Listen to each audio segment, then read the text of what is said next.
miaina tsy rariny ve ianao?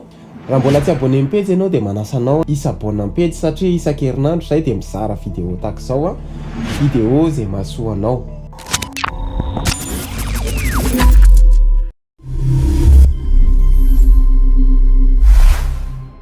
Faly miarabantsika rehetra ary misaotra anao manaraka hatrany ny page mitsanganaka miazava.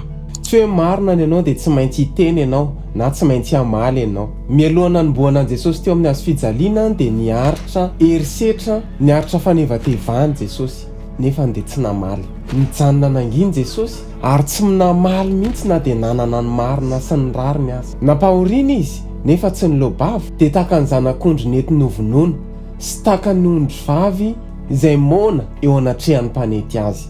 Eny tsy nilobavy izy eo anatrehan'ny fahasarotana sy ny ady atrehanao dia matetika te hamaly be tsika. Fa ny famaliana tsara indrindra dia ny fahanginana. Hoy ny ten'Andriamanitra ato amin'ny Isaia: amin'ny fahanginana sy amin'ny fahatokisana no isiany ny herinao. Tadidio fa tsy mitovy ny famarinan'Andriamanitra sy ny famarinan'olombelona. Rehefa misafidy hangina ianao dia Andriamanitra hiteny eo amin'ny toeranao.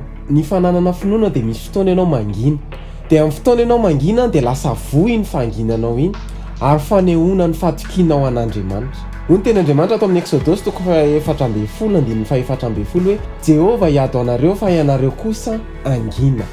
Misy tsanganin-javatra rehefa miteny ianao dia vao maika mihasarotra, vao maika manaratsy ny raharaha. Fa ny fahendrena dia mangina.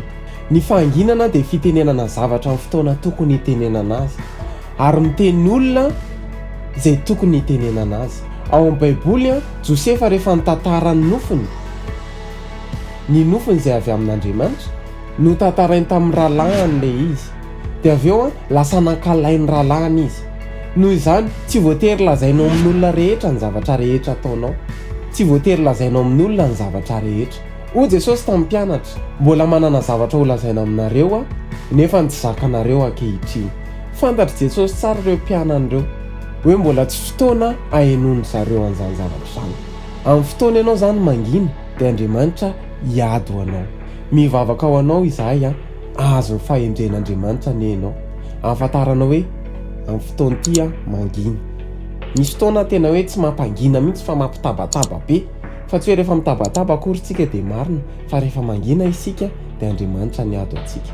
Hitanao ny Andriamanitra manome fotoana antsika amin'ny herinandro andray. Veloma tompoko.